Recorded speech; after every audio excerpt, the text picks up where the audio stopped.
माता पिता को चाहिए बच्चों की पॉकेट देख के बात करें, और बच्चों को चाहिए कि अपनी सुविधाओं में कटौती करके भी माता पिता की इच्छा की पूर्ति करें। इच्छा दोनों की ऐसी होनी चाहिए, तो घर में सुमति बढ़ेगी, और ये बहुत जरूरी है। प्यार से बोलो जय श्री कृष्ण।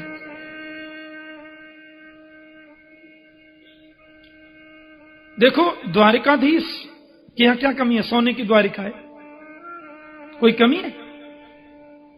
सभी प्रकार का पवित्र आनंद है, दिव्यता, आनंद बरस रहा है,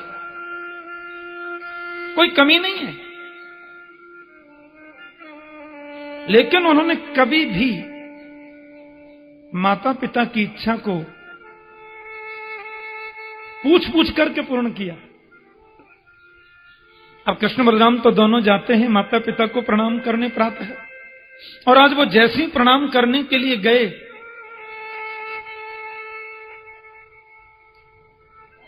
वसुदेव देवकी के चरणों में वंदन करके कृष्ण बलराम ने पूछा, पिता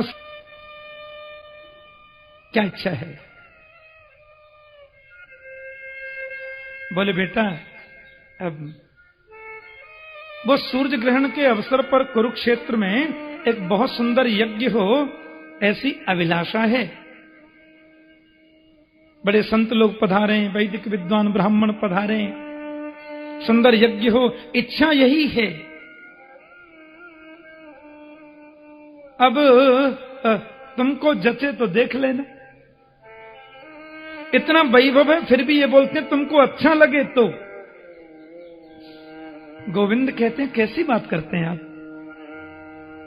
धूमधाम से यज्ञ होगा, बड़े बड़े संत महात्मा अमलात्मा ज्ञानी मुनिंद्र कृपा करके पधारेंगे, उसमें कोई कमी आ ही नहीं सकती। पिताश्री महामंत्री को आदेश कर दिया, तुरंत जाएं, जगह का शोधन करें, संतों के विप्रों के रहने की व्यवस्था करें। सीमंत पंचक्षेत्र कुरुक्षेत्र की पवित्र भूमि पर सूर्य ग्रहण के अवसर पर यज्ञ होगा, सत्संग समागम होगा। महाराज दूत चले गए, महामंत्री जा रहे हैं, सब व्यवस्थाएं देख रहे हैं। अब क्योंकि कुरुक्षेत्र हमारे ब्रजमंडल से भी बहुत दूर तो नहीं है, इसलिए ब्रजवासी लोग भी कुरुक्षेत्र में पधारे। जय श्री कृष्ण। माता यशोदा गई, नंद बाबा गए, ब्रज की गोपियां गईं। गर्ग संहिता आदि में तो लिखा है कि राधा रानी भी गईं। एक तरफ मैदान में यदुवंशियों का कैंप लगाए, उस मैदान के सामने पांडव लोगों का कैंप लगाए। कुंती माता के भाई वसुदेव आदि सब लोग आए हैं, पूरा यदुवंश आया है। और एक तरफ ब्रजमंडल कैंप लगाए महाराज, ब्रजवासियों का कैंप। हाँ, कन्हैया अपने एक कक्ष में विश्राम कर रहे हैं। अब नदरानी यशोदा को पता चली कि मेरो लाला आयो है। हे भगवान, मैया ने सुनी लाला आयो हो, सो मैया दौड़ पड़ी अपने कक्ष से। मेरो कन्हैया देखियो का, मेरो लाला देखियो का, मेरो गोविंद देखियो का।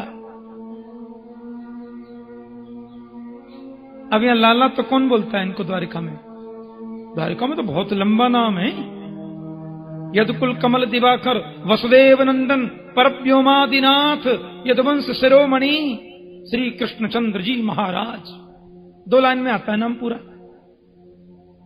अब मैया कनुआ कनुआ करती पूछ रही है,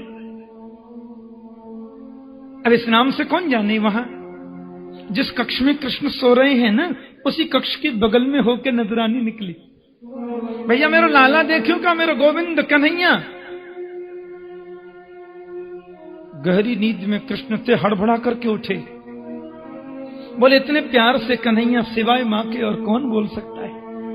मैया मैया मैया मैया मैया करके दौड़े, अपने कक्ष से निकल करके आए, नदरानी के चरणों में लेट गए। गोपाल मैया ने उठा करके गोविंद को अंक में लपेट लिया। श्री कृष्ण उन्हें लेकर के अपने कक्ष में आए। पूरे यदुवंशी लोगों के कैंप में एकदम खलबली मच गई। कौन? बोले भैया गोकुलवारी मैया आई है, सब इसी नाम से जानते हैं, जिसने हमारे द्वारकाधीश को उंगली पकड़कर चलना सिखाया, जिनके माखन की याद आज भी गोविंद करते हैं, मां यशोदा पधारी है। अब तो महाराज ये दौड़ पड़े, सब यदुवंशी दर्शन करने को आए। मैया पलंग पर बैठी हैं, गोविंद चरणों में बैठे। मां ने ऐसे हाथ कर करके लाला को देखो और बोली बड़ो दुबलो है गए।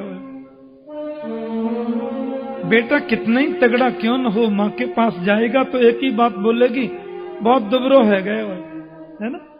मां का स्नेह होता है, मां का प्यार होता है। प्यार से बोलो जय श्री कृष्ण। इतने में महाराज एक हृष्ट पुष्ट बलिष्ठ पुरुष आया, बड़ा सुंदर लगता है, दूसरा कृष्ण है क्या, अत्यर्थी वीर। उसने आकर के मां यशोदा के चरणों में प्रणाम किया और वो भी बगल में खड़ा हो गया। मैया बोली जी कौन है? कृष्ण बोले मेरा ज्येष्ठ पुत्र है, बड़ा बेटा, नाम है प्रद्युम्न। मैया अच्छा, ये तो बिल्कुल मेरे लाला जैसा ही है। दूसरा और सुंदर पुरुष आया, एकदम हृष्ट पुष्ट बलिष्ठ। उसने भी नजरानी को प्रणाम किया और बगल में खड़े हो गए। मैया बोली जी कौन है? कन्हैया बोले मेरा बड़ा पोता अनिरुद्ध, आपका बड़ा पड़पोता। तीनों खड़े हैं एक लाइन में, बाबा, पिताजी और पोता। अब देखो विचित्र बात, श्री कृष्ण के पोता की उम्र है 25 वर्ष की, कृष्ण के पुत्र प्रद्युम्न की उम्र है 50 वर्ष की, और बाबा श्री कृष्ण है 15 वर्ष के। बोलो जय श्री कृष्ण। बताओ ऐसा होता है? ऐसा ही है। बेटा 50 वर्ष का, पोता 25 वर्ष का, बाबा 15 वर्ष के। क्योंकि भगवान पर तो कभी काल का असर नहीं होता, परमात्मा पर काल का असर नहीं होता, वो कालातीत हैं। भगवान श्री राम ने 13,000 वर्षों तक शासन किया इस राष्ट्र पर। अवध सम्राट श्री राम, भागवत में 13,000 वर्ष की बात लिखी है, लेकिन 13,000 वर्ष तक रहने के बावजूद, 13,000 वर्ष की उम्र होने के बाद भी राम जी देखने में लगते थे 15 वर्ष के। भगवान को मूंछ नहीं आती, दाढ़ी नहीं आती, सफेदी नहीं आती, ये झुर्रियां नहीं पड़ती, वो तो नव नवाए किशोर है। बाल अवस्था, पौगंड अवस्था, किशोर अवस्था, युवावस्था, वृद्ध अवस्था। भगवान बाल, पौगंड, किशोर होते हैं, पर युवा और वृद्ध तो कभी होते ही नहीं। नव किशोर है मेरे गोविंद का स्वरूप, नव नवायमान किशोर है कन्हैया। महारानी नंदरानी बड़ी प्रसन्न है, कृष्ण की पत्नियां भी आ गई, सबने दर्शन किया। नंदरानी ने सबको आशीर्वचन कहा, बोली लाल गोविंद, हमने सुना है कि श्री राधा रानी आई है। कन्हैया बोले आई तो है, दर्शन करने का मन था। कृष्ण बोले जरूर पधारो, क्योंकि हमारे गोविंद जब रोज सो करके उठते ना प्रातः, तो उठते एक ही बात कहते, हे श्री राधे। कन्हैया उनका नाम गाते, और जो राधा राधा गावे तहां सुनवे कू हरि आमे। हरि सुनने के लिए आते हैं, राधा राधा गाते हैं जो। जय श्री कृष्ण।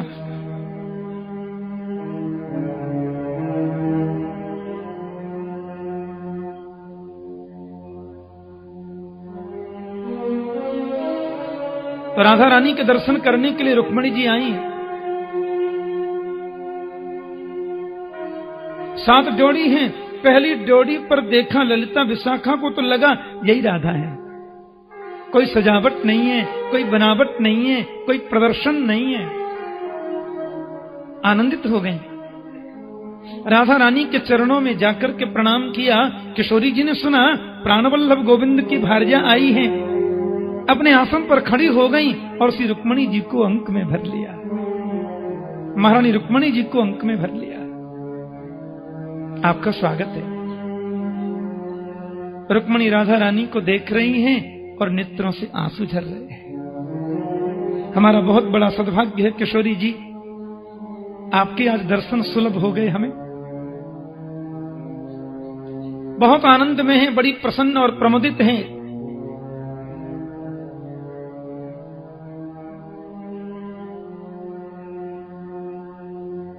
केवल कृष्ण चर्चा। रुक्मणी बोली आपके लिए थोड़ा सा दुग्ध लाई थी, आप पान कर लेती तो बड़ा अच्छा लगता। बोले जिस दिन से प्राणवल्लभ कृष्ण ब्रजमंडल छोड़ करके आए, मैंने दूध पीना बंद कर दिया। क्यों पीना, किस लिए पीना, काय को पीना? रुक्मणी जी के मुख से निकल गया, नहीं नहीं, ये प्रभु ने ही आपके लिए भेजा है। राधा रानी ने सुना गोविंद ने मेरे लिए दुग्ध भेजा, हाथ से पात्र लिया, मुख से लगाकर एक सांस में पी गई। यह भी नहीं देखा कितना गर्म है, कितना ठंडा है। करुणामयी कृष्ण प्रिया, यह देखा ही नहीं कि करुणामयी है कृष्ण प्रिया। प्यार से बोलो जय श्री कृष्ण।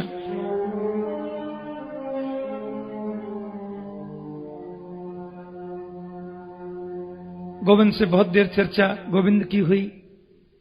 लौटकर जब आने लगी तो राधा रानी से मिलकर के लौटी, गोविंद के चरण में छाले देखे। कहीं धूप में गए थे क्या? ये कभी कभी गृहिणियां जो होती हैं उनकी डांट भी, बोलो जय श्री कृष्ण। हाँ, उसमें स्नेह छुपा रहे। कहां गए थे धूप में? गोविंद बोले कहीं भी तो गए नहीं, तो फिर चरणों में छाले कैसे पड़ गए? अरे तुम लोगों ने तो छाले पाल दिए, हमने कैसे? बोले राधा रानी को जो गरम गरम दूध पिला दिया ना, उनके हृदय में मेरा निवास है और मेरे हृदय में श्री किशोरी जी का निवास है। कोई अंतर नहीं।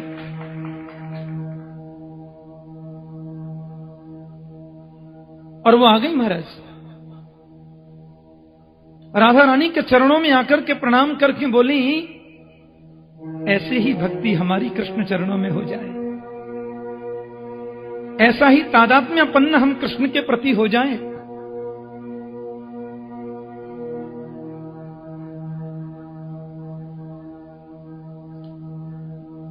राधे तेरे चरणों की गर धूल जो मिल जाए, सच कहता हूँ मेरी तकदीर बदल जाए।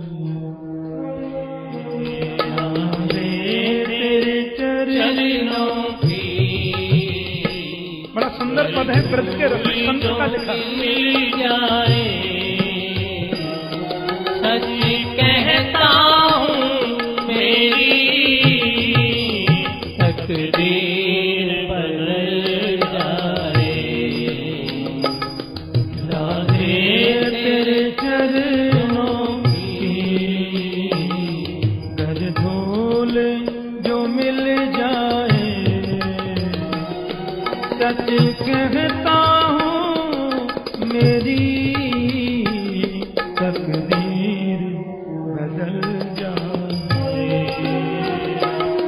राधे चरणों की गर धूल जो मिल जाए, सच कहता हूँ मेरी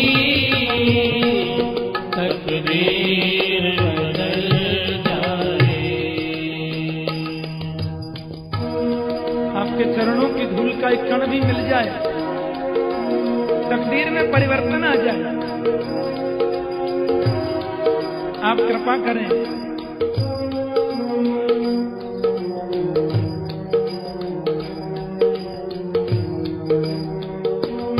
सुनते हैं तेरी रहमत दिन रात बरसती है। सुनते हैं तेरी रहमत दिन रात बरसती है। रहमत दिन रात बरसती है। सुनते तेरी रहमत दिन रात बरसती है। दिन रात बरसती है। एक बूंद जो मिल जाए दिल की कली खिल जाए। सच कहता हूँ मेरी तकदीर बदल जाए। राधे तेरे चरणों की गर धूल जो मिल जाए।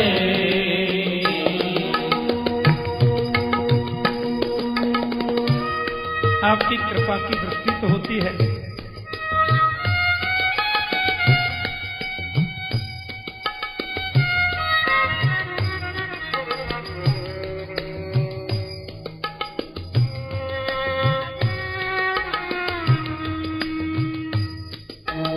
आपके कृपा के सागर के बूंद मिल जाए।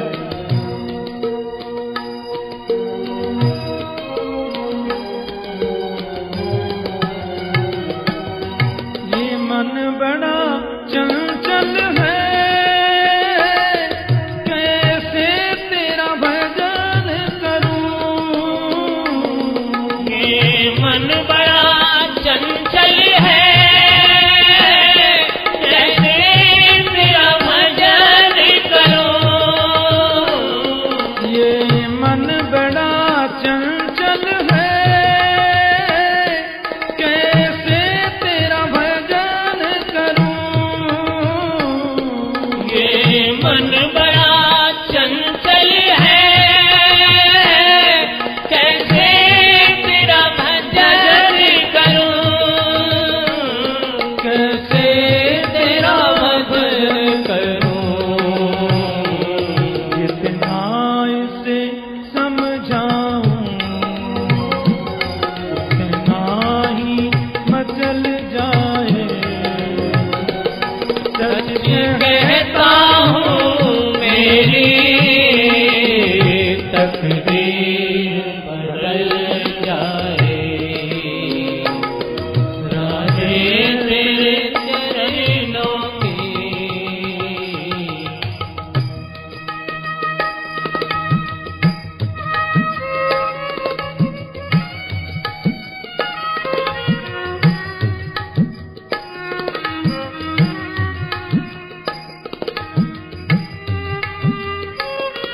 मन की स्थिति भी आपकी कृपा से ही विचलित होने से रुक सकती है। आप कृपा करें।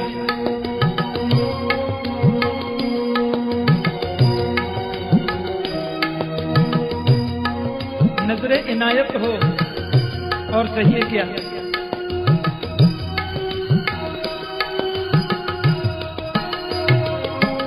नजरों से गिराना ना, चाहे जितनी सजा देना। नजरों से गिराना ना, चाहे जितनी सजा देना। नजरों से गिराना ना, चाहे जितनी सजा देना।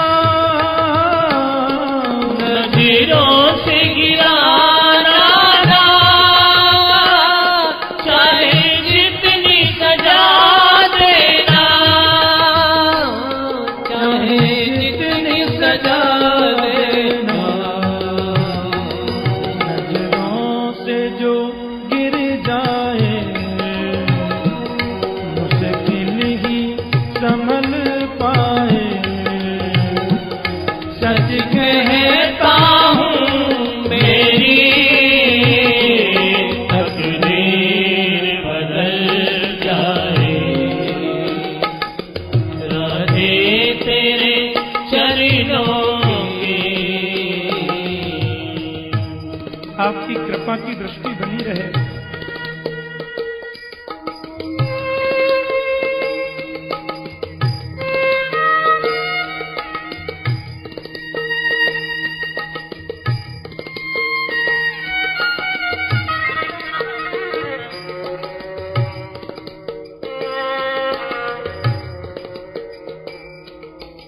जीवन की अभिलाषा केवल एक है।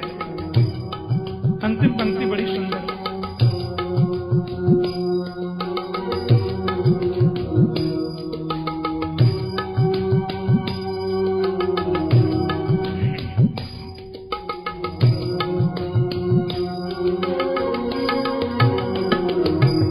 राधे मेरे जीवन की बस एक तमन्ना है। राधे मेरे जीवन की बस एक तमन्ना है। श्यामा मेरे जीवन की बस एक तमन्ना है। हरि हरि। श्यामा मेरे जीवन की बस एक तमन्ना है। बस एक तमन्ना है। तुम सामने हो मेरे, मेरा दम ही निकल जाए। सच सामने हो मेरे, तन रज रज मिल जाए। सच सच कहता कहता हूँ मेरी तकदीर बदल जाए। तेरे चरणों की घर धूल जो मिल जाए। सच कहता हूँ मेरी तकदीर बदल जाए। अभी तेरे चरणों की तकदीर बदल जाए। तकदीर बदल जाए। तकदीर बदल जाए।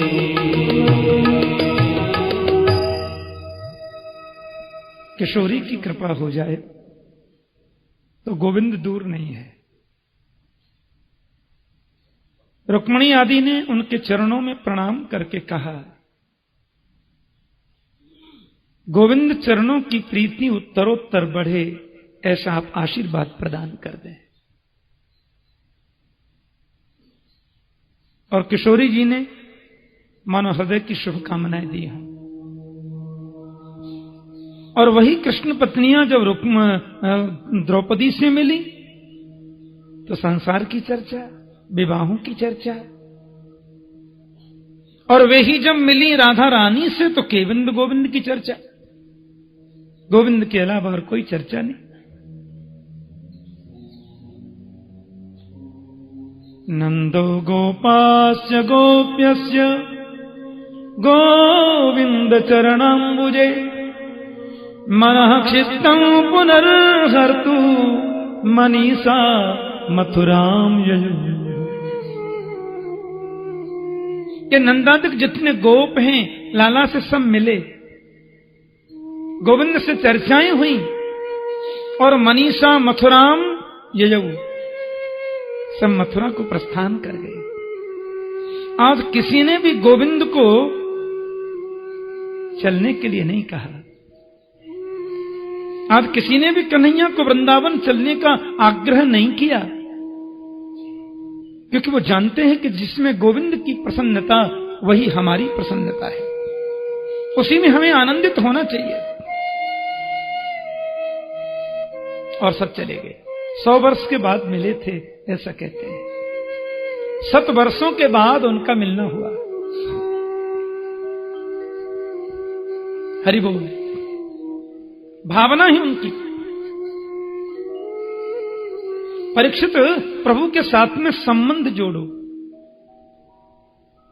कि मैं हूं श्री भगवान का, मेरे श्री भगवान, अनुभव यह करते चलो, तज ममता अभिमान। गोविंद मेरे हैं और मैं उनका हूं। और तुम कितने बड़े भाग्यवान हो परीक्षित कि श्री कृष्ण से तुम्हारे 3 संबंध है। पहला संबंध तो यह है कि तुम जीव हो और कृष्ण ईश्वर है।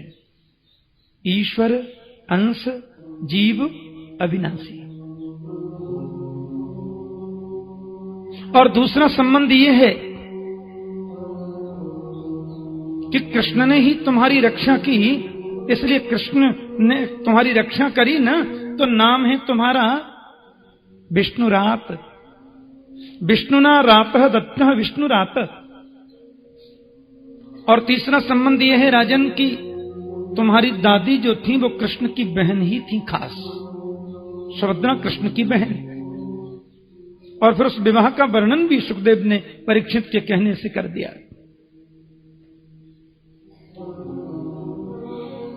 राजा बोले, एक बात मेरी समझ में नहीं आती, क्षमा करें।